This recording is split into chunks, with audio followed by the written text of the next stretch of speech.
పైన ఉండి 60% ఉన్న బలహీన వర్గాల పోరాటాలకు ఈరోజు స్ఫూర్తి.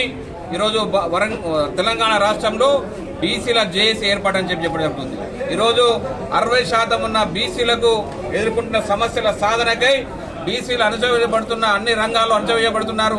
ఈరోజు బీసీ సంఘాలన్నీ ఏకమై బీసీ జేఏసీ ఏర్పడి ఈరోజు చట్టసభల్లో కానీ స్థానిక సంస్థల్లో కానీ విద్యా ఉద్యోగ రాజకీయ రంగాల్లో మా జనాభా ఎంత ఉందో మాకంత వాటా ఇవ్వాలని చెప్పి పోరాడుతున్న బీసీ సంఘాలు ఈరోజు ఈ అక్టోబర్ 19వ తారీఖు రోజు రాష్ట్ర బంద్కు పిలుపడం జరిగింది.